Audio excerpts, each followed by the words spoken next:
The transmission crackled through space, carrying the weight of an entire civilization's fear. Ambassador Velta of the Valerian Confederation stood before the emergency broadcast array with tears streaming down her pale blue face. Her long, slender fingers trembled as she activated the wideband transmitter that would send her plea across the galaxy. Behind her, the Council of Elders sat in their flowing robes, watching with expressions of desperate hope mixed with crushing despair. The Krex Empire had already consumed 17 Valerian worlds in the past cycle. Their massive black warships appeared without warning above peaceful farming colonies and industrial centers alike. The Krex were different from any species the Valerians had encountered before. Where the Confederation had spent millennia perfecting art and philosophy and peaceful trade, the Krex lived only for conquest and domination. They were carnivores who saw herbivorous species like the Valerians as nothing more than prey to be, hunted and controlled. Velta cleared her throat and began to speak into the transmitter. Her voice was soft and melodic like most of her people, but it carried an urgency that cut through the static of deep space communication. She spoke of her people's suffering and their desperate need for protection. The Valerians had no weapons, of war and no understanding of military tactics. Their ships were designed for exploration and trade, not combat. Their cities had no defensive walls or shields because they had never needed them before the Krex arrived. The message traveled at light speed across the spiral arms of the galaxy, reaching countless worlds and species. On the peaceful garden world of Ethros, the plant-like Etherians received the transmission and felt deep sympathy, but they were even less equipped for warfare than the Valerians. Their bodies were literally rooted to their home soil, and they had no concept of violence beyond the gentle competition between flowers for sunlight. The aquatic hydrants of the water world Aquatica listened to the plea while floating in their vast coral cities beneath the waves. They had developed sophisticated technology, but their weapons were designed only for hunting the great sea beasts of their oceans. The idea of ship-to-ship combat in the vacuum of space was foreign to their water-adapted minds. They sent messages of support and offers of supplies but could provide no military assistance. The insectoid Kalari received the transmission in their massive hive cities. These highly organized beings had the numbers to mount a defense, but their society was built around collective harmony and worker specialization. They had no warrior caste and no tradition of organized violence. The very concept of war was so alien to them that their translation matrices struggled to process the meaning of Velta's words. Days passed, and more responses came in from across known space. The pattern was always the same. Species after species expressed sympathy and horror at the Valerian plight, but none could offer the military aid that was desperately needed. Some had tried to resist the Krex before, and had been crushed so thoroughly that entire planets had been reduced to radioactive wastelands as examples to others. The galactic community had evolved in a relatively peaceful bubble of space where most intelligent species had developed along similar lines. They were herbivores or filter feeders or energy absorbers who had transcended the need for violence early in their evolution. Predator species existed, but they were rare and usually kept to themselves in the darker corners of the galaxy. Meanwhile, on the rim worlds of Krex, Space General Nexvor stood on the bridge of his flagship watching holographic displays of Valerian territories. His species had evolved from pack hunters on a harsh world where only the strongest and most vicious survived. The Krex were tall and muscular, with sharp teeth and claws that they had retained even after developing advanced technology. Their ships were painted black and red and bristled with weapons designed to inspire fear as much as to destroy. Nexvor smiled as he studied the tactical displays showing the positions of Valerian colonies. The prey species had sent out their pathetic plea for help, but no one would answer. No one ever did. The galaxy was full of weak herbivores who preferred to hide behind their philosophy and art rather than fight for their survival. It made the hunt easy, but also somewhat boring. The general's aide approached with a datapad containing intelligence reports from their advanced scouts. The Valerian defenses were practically non-existent. Their ships fled at the first sign of Krex. Vessels and their ground forces consisted mainly of police equipped for crowd control rather than warfare. It would be a simple matter to continue the conquest world by world until the entire Confederation was absorbed into the Empire. Far from the Krex frontier and the dying Valerian worlds, the transmission continued its journey through space. It passed through regions where no intelligent life had been detected and into areas that the galactic community had marked as unexplored or dangerous. Most species avoided these rim territories where strange radiations and spatial anomalies made travel hazardous. But in one particular system orbiting a yellow star, a small monitoring station picked up the signal. The station was built into an asteroid in the outer system and was operated by a species that most of the galaxy knew little about. They called themselves humans, and their homeworld was a blue and green planet they named Earth. Captain Daeho. Kim was reviewing routine sensor logs when the transmission appeared on his screens. The Korean officer had been stationed at the monitoring post for 6 months as part of Earth's expanding deep space surveillance network.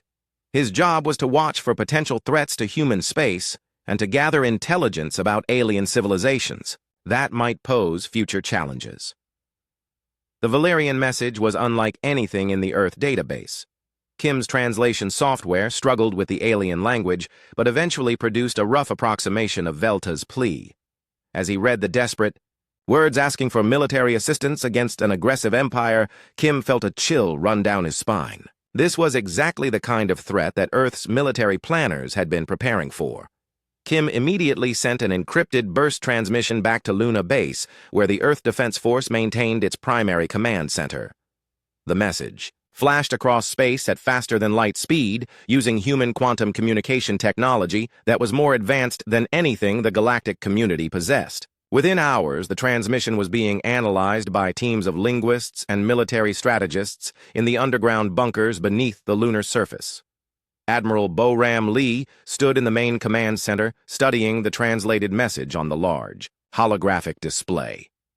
The middle-aged Korean woman had spent her entire career preparing for humanity's eventual contact with hostile alien forces. Earth's history was full of examples of what happened when peaceful civilizations encountered aggressive conquerors, and the lessons were never pleasant. The admiral called an emergency meeting of the Defense Council. Representatives from Earth's major nations gathered in the secure conference room to debate how humanity should respond to this first request for military aid from an alien species.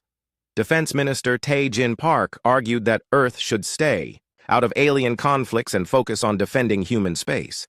He pointed out that the Krex Empire was far from Earth and posed no immediate threat to human colonies. But Admiral Lee disagreed. She believed that allowing aggressive species to expand unchecked would eventually lead them to human territory. Better to stop them while they were distracted with other conquests than to wait until they turned their attention to Earth. She also pointed out that helping the Valerians would establish humanity as a protective force in the galaxy and could lead to valuable alliances. The debate continued for hours as officials reviewed intelligence reports about both the Valerians and the Krex. The Confederation appeared to be a peaceful trading alliance with advanced technology, but no military capability. The Krex Empire was clearly an aggressive expansionist power that would continue conquering worlds until someone stopped them. President Hye-Jin Choi listened to the arguments from her office in Seoul, where she was connected to the meeting via secure video link. The decision ultimately rested with her as the elected leader of Earth's unified government. She knew that this moment would define humanity's role in galactic affairs for generations to come. Whatever choice she made would echo through history and determine whether Earth would be seen as a protector of the weak or as another selfish species that ignored the suffering of others. After careful consideration, the president made her decision. Earth would answer the Valerian plea for help and send a military force to assist in their defense against the Krex Empire. The order went out immediately to begin preparations for humanity's first major interstellar military deployment. What the Valerians had requested was a peacekeeping force or defensive assistance, but what they were about to receive was something far different than anything they could have imagined. Dr. Sun Woo-han stared at the alien text scrolling across his computer screen and felt a growing sense of unease. The chief xenolinguist of Earth's translation department had been working on the Valerian message for 3 days straight, and the more he studied it, the more he realized how complex the communication problem really was. The automatic translation systems had done their best, but they were working with incomplete data about Valerian culture and language structure. The Korean linguist rubbed his tired eyes and took another sip of coffee before diving back into the linguistic analysis. The Valerians had used several key terms that roughly translated to protective guardians and defensive assistants, but Han was beginning to suspect that these words carried very different meanings in Valerian society than they would in human military doctrine. The aliens seemed to be asking for something more like peacekeepers or mediators rather than combat forces. Han pulled up comparative files from other species that Earth had made contact with over the past few decades. The pattern was consistent across herbivorous civilizations. Their concepts of conflict resolution involved negotiation and peaceful intervention rather than direct military action. When they asked for protection, they usually meant someone to stand between them and their attackers, not someone to destroy their enemies. But human military planners were interpreting the Valerian plea through their own cultural lens. When humans heard requests for defensive assistance and protection from aggressive invaders, they immediately thought in terms of warfare and combat operations. The Earth Defense Force was preparing to send warships and trained soldiers to fight an enemy they knew nothing about based on translations that might be completely wrong. Han tried to contact Admiral Lee's office to express his concerns, but was told that the Admiral was in closed meetings with fleet commanders and could not be disturbed. The linguistic analysis would have to wait until after the military preparations were complete. This was exactly the kind of bureaucratic short-sightedness that worried Han about humanity's rush into galactic affairs. Meanwhile, in the massive shipyards orbiting Earth and Mars, the greatest military mobilization in human history was taking place. Commander In Young Song stood on the observation deck of the Terra Fleet command ship, watching as dozens of warships prepared for departure. The sleek Korean officer had been chosen to lead the advanced elements of humanity's intervention force, and she took the responsibility seriously. The ships being prepared were not the exploration vessels or scientific craft that most alien species used for interstellar travel. These were warships designed and built according to human military doctrine, which had been shaped by thousands of years of warfare on Earth. The vessels bristled with kinetic weapons, railguns, plasma cannons, and missile launchers. Their hulls were armored with advanced composites that could withstand tremendous punishment, and their engines were designed for rapid acceleration and complex maneuvering in combat situations.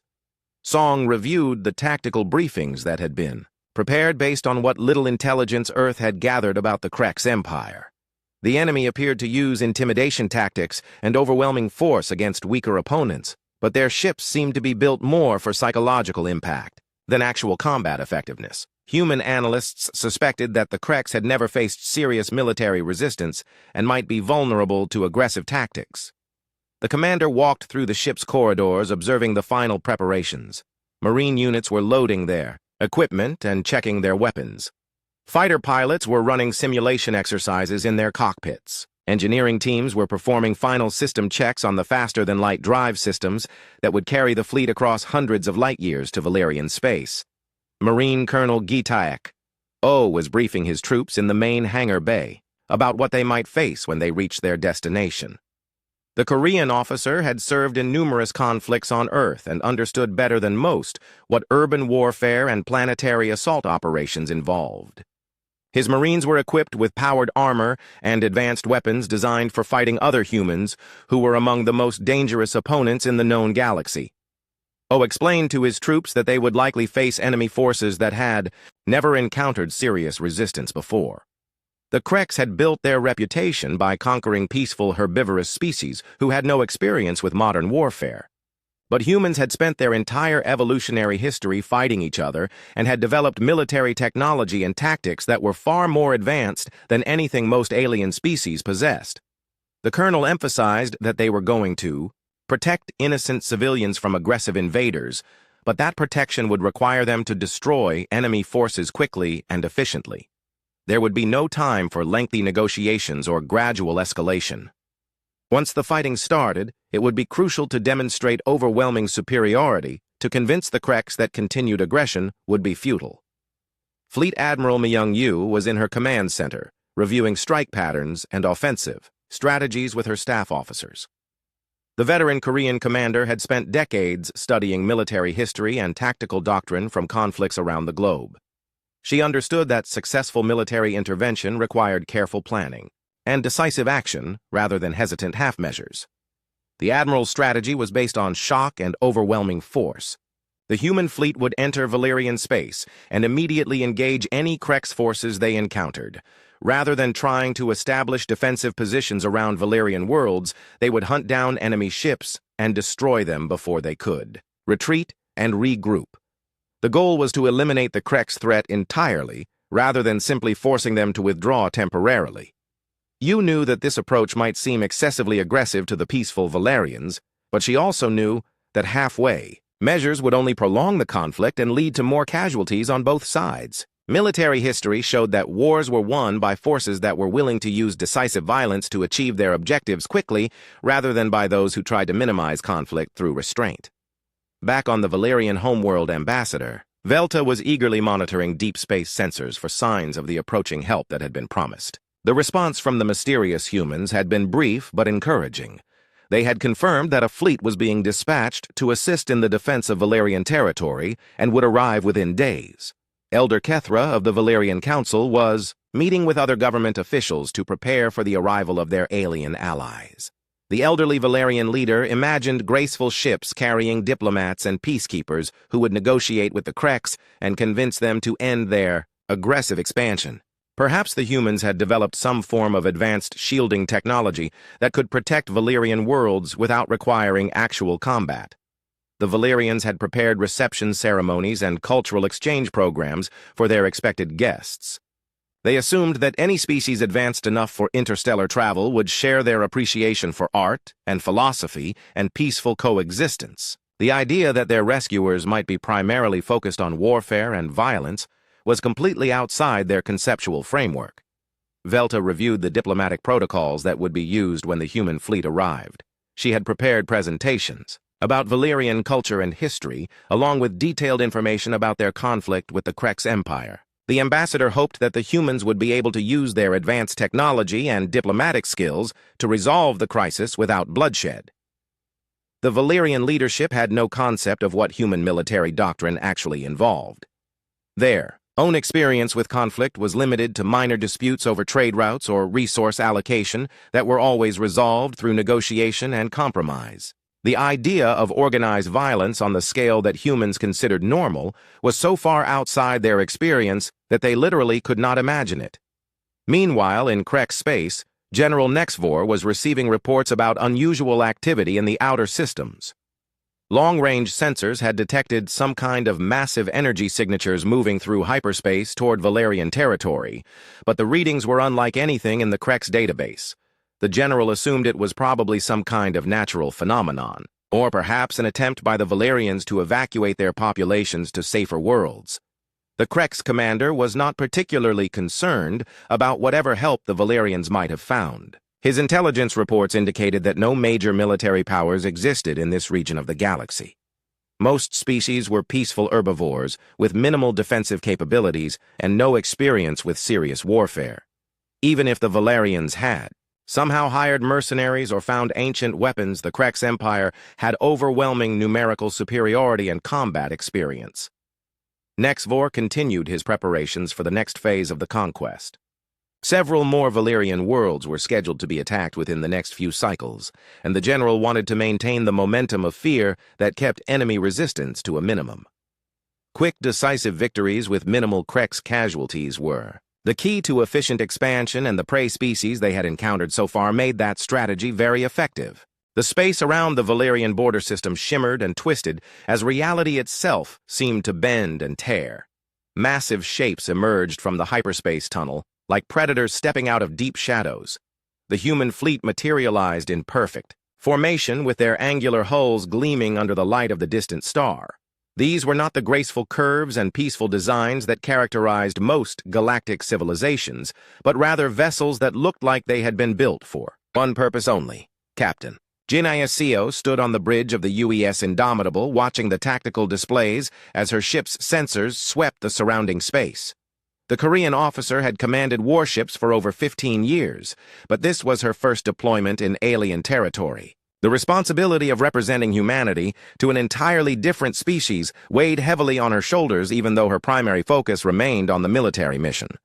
The Valerian ships that approached to greet the human fleet were exactly what SEO had expected based on the intelligence briefings. They were elegant vessels with smooth hulls and transparent sections that allowed observers to see the gardens and living spaces inside. These were clearly designed by a species that viewed space travel as an extension of their peaceful existence, rather than as a potentially dangerous venture into hostile territory. The lead Valerian vessel transmitted a greeting in their melodic language, and SEO's communication officer worked to establish a translation link. The aliens seemed excited and grateful that help had finally arrived, and they were eager to begin discussions about how to protect their worlds from the Krex invasion. But as the translation matrices processed their words, it became clear that there was a fundamental disconnect between what they expected and what the humans had brought. Commander Kyung-ho Ryu was SEO's tactical officer, and he was responsible for gathering intelligence about enemy positions and defensive installations. The questions he transmitted to the Valerian ships reflected standard human military doctrine about force, deployment, and operational planning. He asked about Krex ship movements, enemy base locations, and the defensive capabilities of Valerian colonies that might need to be factored into combat operations. But the Valerians had no answers to these questions, because they did not think in military terms. When they talked about defense, they meant evacuation procedures and emergency shelters, not weapons emplacements and tactical positions. Their entire approach to the crisis was focused on minimizing harm and preserving life rather than on destroying their enemies. The concept of gathering intelligence for offensive operations was completely foreign to their peaceful mindset. Ambassador Velta was aboard the lead Valerian ship, and she tried to explain to the humans what kind of assistance her people needed. She spoke about negotiation and mediation and finding peaceful solutions to the conflict with the Krex Empire. The Valerian diplomat hoped that the humans had some advanced technology or diplomatic techniques that could convince the invaders to withdraw without violence. But Captain Seo was listening to these requests with growing confusion and concern. The human fleet had been sent to engage and destroy an aggressive enemy, not to conduct peace negotiations with genocidal invaders. Every minute they spent talking was time that the Krex could use to attack more Valerian worlds or to reinforce their positions. From a military perspective, delay favored the enemy, and decisive action was required immediately. The cultural gap between the two species became apparent as they struggled to communicate their different approaches to the crisis. The Valerians kept asking about peaceful solutions while the humans kept asking about enemy targets. Neither side understood why the other seemed to be missing the obvious points that needed to be addressed. While the human and Valerian ships were attempting to coordinate their response, the Krex Empire was not sitting idle. General Nexavor had received reports about the unusual energy signatures in Valerian space and had dispatched a patrol squadron to investigate. The Krex commander was curious about what kind of help the prey species had managed to find, but he was not particularly worried about any threat they might pose. The Krex patrol consisted of 6 heavy cruisers that had been designed to intimidate enemy populations through sheer size and aggressive appearance. Their black hulls were covered with spikes and weapon pods that were intended to create fear in herbivorous species who had no experience with serious military vessels. The ships moved in a loose formation that prioritized visual impact over tactical efficiency because most of their enemies fled at first sight. Captain Zektar commanded the patrol squadron, and he was eager to demonstrate Krex superiority over whatever forces the Valerians had assembled. His species had built their empire by convincing weaker races that resistance was futile, and he viewed this mission as an opportunity to reinforce that message. The appearance of unknown ships in Valerian space was actually helpful because it would allow the Krex to destroy them publicly and prove that no one could protect the prey species from imperial expansion. The Krex ships dropped out of hyperspace at the edge of the system and immediately began broadcasting intimidation messages in multiple languages. Zektar announced that all vessels in Valerian space were trespassing in territory claimed by the Krex Empire and demanded immediate surrender or withdrawal. This technique had worked effectively against dozens of other species who chose evacuation over confrontation when faced with superior force. But the human response was unlike anything the Krex had encountered before. Instead of fleeing or attempting to negotiate, the alien warships immediately changed course and accelerated toward the Krex patrol at maximum speed. Their weapon systems came online, and targeting sensors began locking onto the Imperial vessels with mechanical precision that suggested advanced fire control systems. Fleet Tactical Officer Yoonji Lim was coordinating the human response from her position on the Indomitable's bridge. The Korean officer had studied Krek's ship designs in the intelligence briefings and had identified several critical vulnerabilities that could be exploited in combat. The enemy vessels were built for intimidation rather than actual fighting, and their weapon placements suggested they had never faced serious opposition. The human ships moved with a coordination and aggression that shocked both the Kreks and the watching Valerians. These were clearly predator vessels operated by a species that understood warfare at a fundamental level. Their formations were designed for maximum firepower concentration while minimizing exposure to enemy weapons. Every movement suggested tactical doctrine that had been refined through extensive combat experience. Captain Zektar realized that he was facing something completely unexpected and tried to contact his fleet headquarters for reinforcements. But the human ships were closing the distance too quickly for effective communication, and their jamming systems were interfering with Krek's transmissions. The Imperial commander found himself in the unfamiliar position of being the hunted rather than the hunter. The engagement lasted exactly 2 minutes and 47 seconds from first weapons fire to the destruction of the last Krek's vessel. The human ships used kinetic weapons that punched through enemy hulls like paper, while their point defense systems intercepted every missile and energy beam that the Kreks managed to fire. It was not a battle in any meaningful sense, but rather a demonstration of the difference between vessels designed for intimidation and ships built for actual warfare. The Valerian observers watched in stunned silence as the Krek's patrol was systematically destroyed without any apparent effort from the human fleet. The herbivorous aliens had never witnessed violence on this scale, and they struggled to process what they had seen. These humans were clearly not the peaceful mediators they had expected, but rather warriors from a species that treated deadly combat as a routine military operation. Captain Seo opened a communication channel to the Valerian ships and calmly reported that the immediate threat had been eliminated. She requested updated intelligence about other Krek's force concentrations in the area and asked for coordinates of enemy bases that would need to be neutralized. The matter-of-fact tone she used to discuss the destruction of 6 alien warships highlighted the vast cultural differences between humans and Valerians.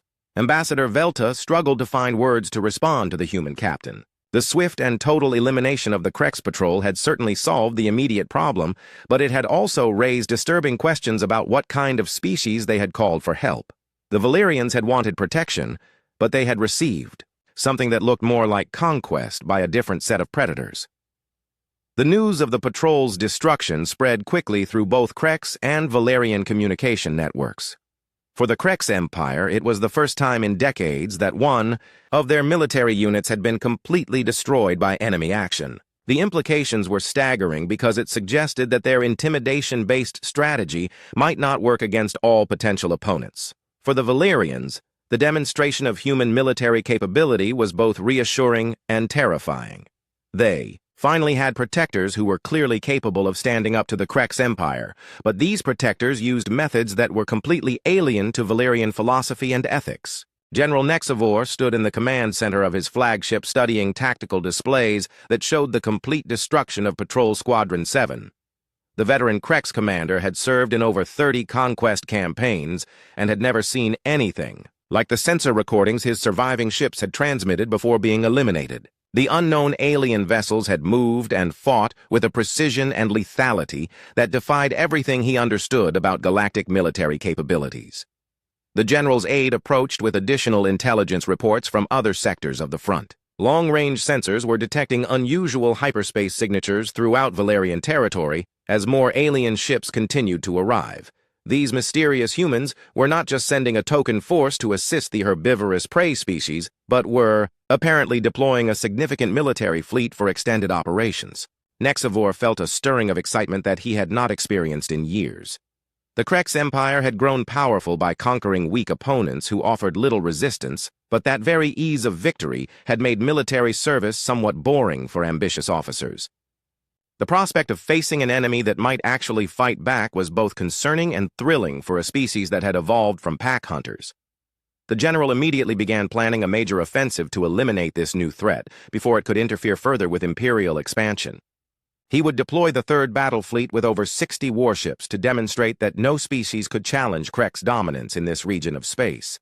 The massive show of force would either destroy the human fleet or convince them to withdraw and leave the Valyrians to their fate. But Admiral Changmin Kang was already implementing a strategy designed to prevent exactly this kind of conventional response. The Korean fleet commander had studied historical conflicts where smaller forces had defeated larger enemies through superior tactics and technology. His ships were not going to wait for the Kreks to assemble their forces, but would instead strike at enemy installations and supply lines to disrupt their ability to coordinate a major offensive. The human admiral's plan was based on speed and aggression. His fast attack squadrons would hit Kreks bases and logistics centers throughout their occupied territory, while his main battle group engaged and destroyed any enemy fleets that attempted to respond.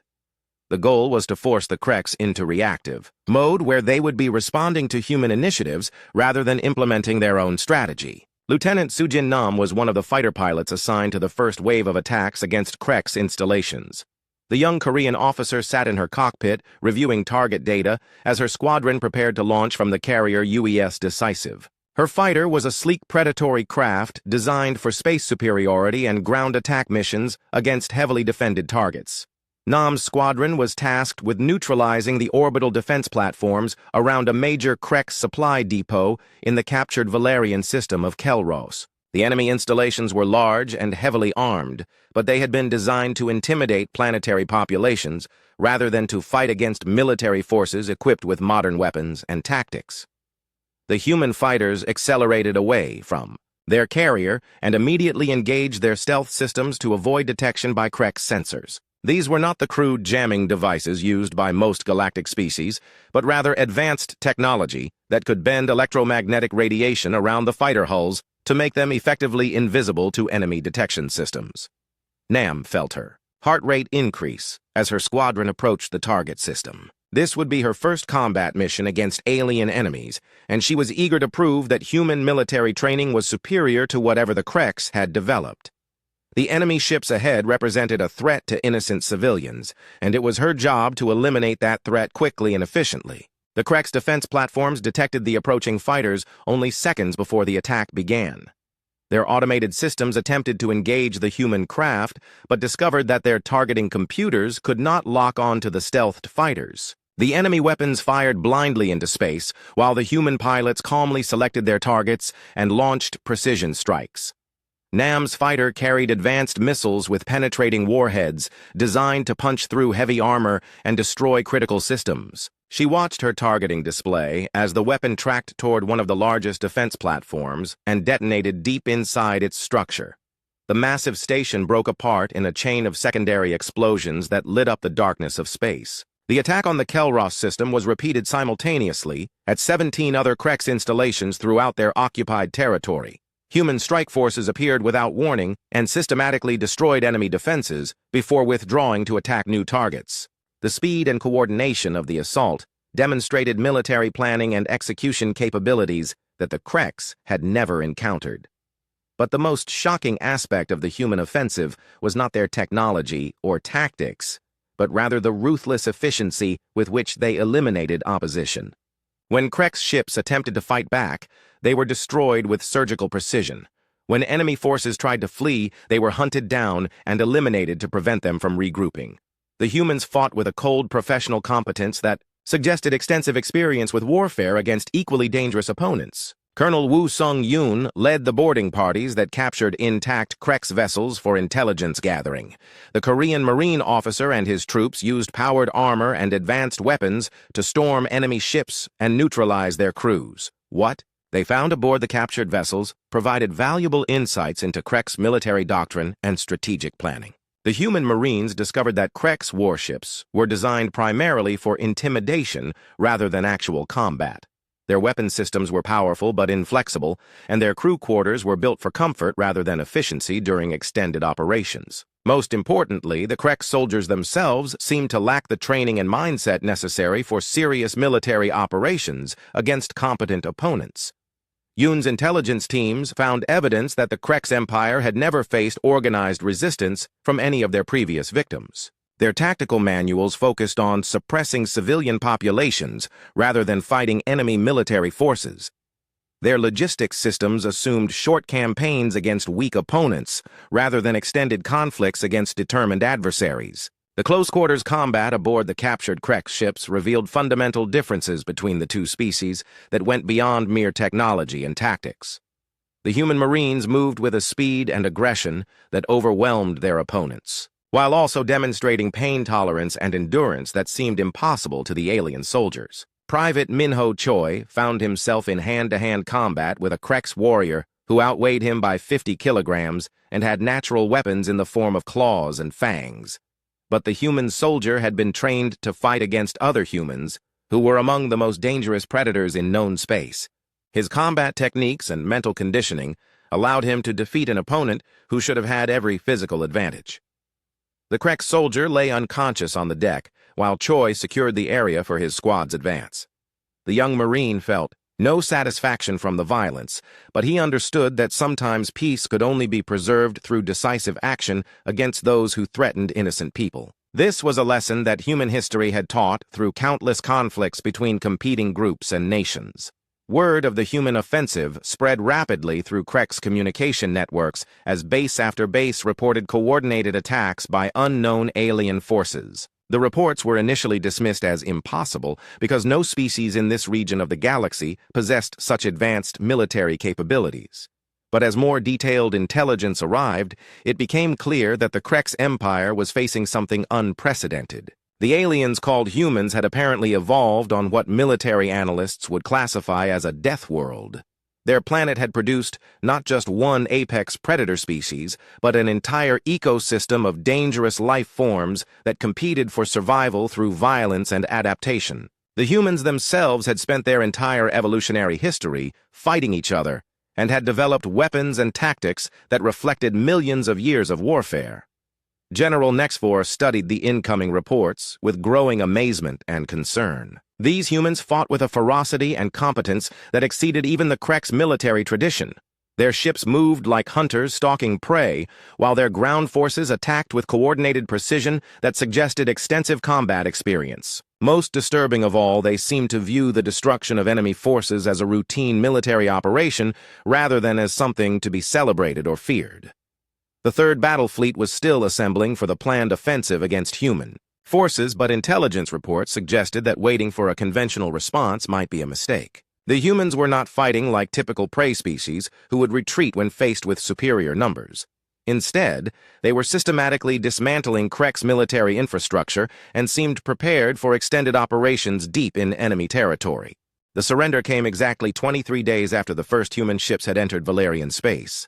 General Nexvor stood in what remained of his command center aboard his crippled flagship and transmitted the unconditional capitulation of the Krex Empire to Admiral Changmin Kang. The once mighty conqueror who had terrorized dozens of peaceful species was now just another defeated enemy requesting terms from victors who had proven themselves superior in every aspect of warfare. The collapse of Krex resistance had been swift and total once their military forces realized what they were facing. Human fleet commanders had systematically destroyed every major installation and eliminated every significant enemy force that attempted to resist. The empire that had seemed unstoppable just weeks before was now fragmenting as subject species, rose up against their former oppressors, and Krex colonies declared independence rather than face human retaliation. Captain Sung-Hwan Bei oversaw the liberation of the Valerian world of Thesia, where Krex occupation forces had surrendered without firing a shot.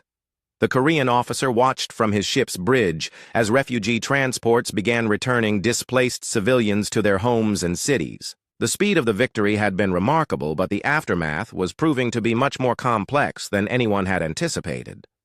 The Valerians were indeed grateful that their worlds had been freed from Krex domination, but they were also deeply disturbed by the methods their human allies had used to achieve that freedom. Ambassador Velta had witnessed the systematic destruction of enemy forces and the ruthless efficiency with which human military commanders had eliminated all resistance. The herbivorous species found it difficult to reconcile their relief at being saved with their horror at the violence that had been necessary. Elder Kethra met with human diplomatic representatives in the rebuilt capital city of New Harmony on the Valerian homeworld. The elderly leader struggled to find words to express his people's complex feelings about their liberation. The Valerians had asked for protection and had received it in full measure, but the cost in destroyed lives and shattered civilizations weighed heavily on their pacifist consciences. The human diplomat assigned to handle Valerian relations was Ambassador Yeon-Soo Kim, who had extensive experience in cross-cultural communication and conflict resolution. The Korean woman understood that the Valerians were experiencing a form of moral shock at discovering that sometimes peace could only be preserved through decisive military action against those who threatened it. Kim explained that humans had learned through painful experience that aggressive species would continue expanding and conquering until someone stopped them with force. Negotiation and compromise were valuable tools for resolving disputes between reasonable parties, but they were useless against enemies who viewed mercy as weakness and saw peaceful species as prey to be dominated. The ambassador pointed out that the Krex Empire had been given numerous opportunities to cease their expansion and had instead chosen to continue conquering Valerian worlds. Every day that the conflict continued meant more innocent civilians, killed or enslaved by an enemy that had no interest in peaceful coexistence. From a human perspective, swift, decisive action had actually minimized the total amount of suffering by ending the war quickly. But Elder Kethra remained troubled by the implications of relying on military force to solve political problems. The Valerian leader worried that accepting human protection would eventually lead his people to become more like their violent allies. He feared that exposure to human military culture would corrupt the peaceful values that had defined Valerian civilization for thousands of years. These concerns were shared by many other species throughout the galaxy who had watched the destruction of the Krex Empire with amazement and growing unease. The humans had demonstrated military capabilities that exceeded anything previously seen in this region of space, and their willingness to use overwhelming force raised questions about their long-term intentions. The Etherian Council on the garden world of Ethros debated whether to establish diplomatic relations with humanity or to maintain their traditional isolation from galactic affairs. The plant-like beings were fascinated by human technology, but concerned about the violent nature of the species that had created it. They wondered whether peaceful coexistence with such aggressive aliens was even possible. Similar discussions were taking place on dozens of worlds as governments and species councils tried to understand what the arrival of humanity meant for the future of galactic civilization. The humans had proven themselves to be powerful protectors, but they had also demonstrated that they were far more dangerous than any species previously encountered. Admiral Bo-Ram Lee addressed these concerns during her speech to the emergency session of the Galactic Council that had been convened to discuss the human intervention in the Krex conflict. The Korean officer stood before representatives of 47 different species and explained humanity's perspective on warfare and international relations. Lee acknowledged that humans were indeed a violent species that had evolved through millions of years of competition and conflict on one of the most dangerous planets in known space. But she pointed out that this violent heritage had also taught them the true cost of warfare and the importance of using military force only when absolutely necessary to protect innocent lives. The admiral explained that human military doctrine was based on the principle that wars should be won quickly and decisively to minimize total casualties and prevent conflicts from spreading. The destruction of the Krex Empire had been brutal, but it had also prevented years of continued fighting that would have resulted in far more deaths among both military personnel and civilian populations. Lee also addressed concerns about human territorial ambitions by announcing the formation of the Terran Protectorate. This new organization would offer military protection to peaceful species that requested assistance while respecting their political independence and cultural autonomy. Humans would not seek to conquer or control their allies, but would instead serve as guardians against aggressive species that threatened galactic stability. The announcement of the Protectorate was met with mixed reactions from the assembled delegates. Some species immediately requested membership, while others remained suspicious of human intentions. The debate continued for days as representatives struggled to understand how a species could be simultaneously protective and destructive. Back in Valerian space, the practical work of reconstruction was beginning as human engineering teams helped rebuild the infrastructure that had been damaged during the Krex occupation. Captain Dae-Ho Kim supervised the restoration of the orbital, shipyards around the industrial world of Corvin, where Valerian workers were learning to operate human-designed defensive systems. The integration of human military technology with Valerian civilian infrastructure was proceeding slowly due to fundamental differences in design philosophy and operational requirements. Human systems were built for maximum efficiency and reliability under combat conditions, while Valerian technology prioritized comfort and aesthetic appeal over purely functional considerations. But gradually, the two species were learning to work together, despite their vastly different approaches to technology and social organization. Young Valerians were particularly adaptable, and many were eager to learn about human culture and scientific achievements. Some even expressed interest in joining the Terran Protectorate military forces as liaison officers or technical specialists. Dr. Sunwoo Han finally had the opportunity to conduct the detailed linguistic analysis that he had been requesting since the first Valerian transmission. The xenolinguist discovered that the communication problems had been even more complex than he had initially suspected. The Valerians had indeed been asking for peaceful intervention, but they had used conceptual frameworks that were completely alien to human military thinking. Han's research revealed that most galactic species had evolved in environments that were far less dangerous than Earth, and had developed very different approaches to conflict resolution.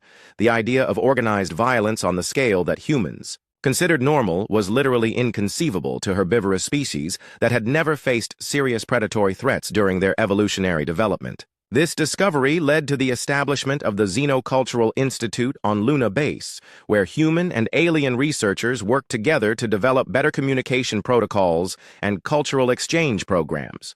The goal was to prevent future misunderstandings that could lead to unnecessary conflicts or failed cooperation between species with fundamentally different worldviews. The transformation of galactic politics continued as more species began to understand the implications of human military capabilities.